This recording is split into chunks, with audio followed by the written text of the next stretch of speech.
সবাইকে সংবাদ এক নজরে স্বাগত। সঙ্গে আছে আমি সুমাইয়া সারা। প্রতিদিনের মতো আজও সচিবালয় নিজ দপ্তরে ব্যস্ত সময় পার করছেন প্রধানমন্ত্রী তারেক রহমান।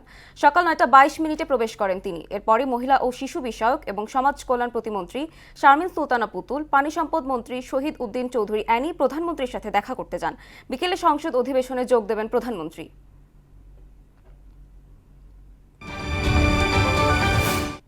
ঢাকা সহ সারা দেশে আতঙ্ক ছড়াচ্ছে হাম। রাজশাহী, চাঁপাইনবাবগঞ্জ, বরিশাল ও ময়মনসিংহে আক্রান্তের হার বেশি। এসব জেলার প্রতিটি হাসপাতালে বেড়েছে হাম রোগীর চাপ। হাসপাতালে রোগীর ভিড় বাড়ায় চিকিৎসা সেবা দিতে হিমশিম অবস্থা চিকিৎসকদের। হামে আতঙ্কিত না হয়ে দ্রুত হাসপাতালে যাওয়ার পরামর্শ দেন চিকিৎসকরা।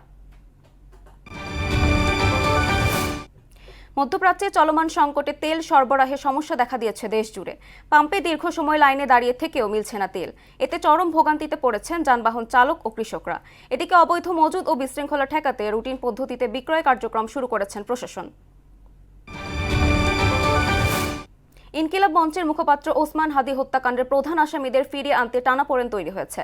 ভারতে গ্রেপ্তার হওয়া মূল অভিযুক্ত ফয়সাল ও আলমগীরকে হস্তান্তরের চিঠি দেওয়া হলেও ভারতের কাছ থেকে সাড়া মেলেনি।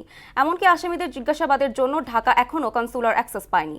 বিষয়টি কূটনৈতিক চ্যানেলে সুরাহাট চেষ্টা করছে পররাষ্ট্র মন্ত্রণালয়। ইরান যুদ্ধে মার্কিন স্থল অভিযান হলে তাতে অংশ নেবে না তেল আবিব, এমন ইঙ্গিত দিয়েছে দেশটির গণমাধ্যম। এতে যুক্তরাষ্ট্রের ওপর যুদ্ধের বাড়তি চাপ ও কৌশলগত ঝুঁকি নিয়ে নতুন করে বিতর্ক শুরু হয়েছে। এদিকে ইরানে চলমান সামরিক অভিযান আগামী 2 থেকে 3 সপ্তাহের মধ্যে শেষ করার ঘোষণা দিয়েছেন মার্কিন প্রেসিডেন্ট ডোনাল্ড ট্রাম্প।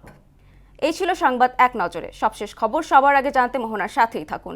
এতক্ষণ সঙ্গে থাকার জন্য ধন্যবাদ সবাইকে।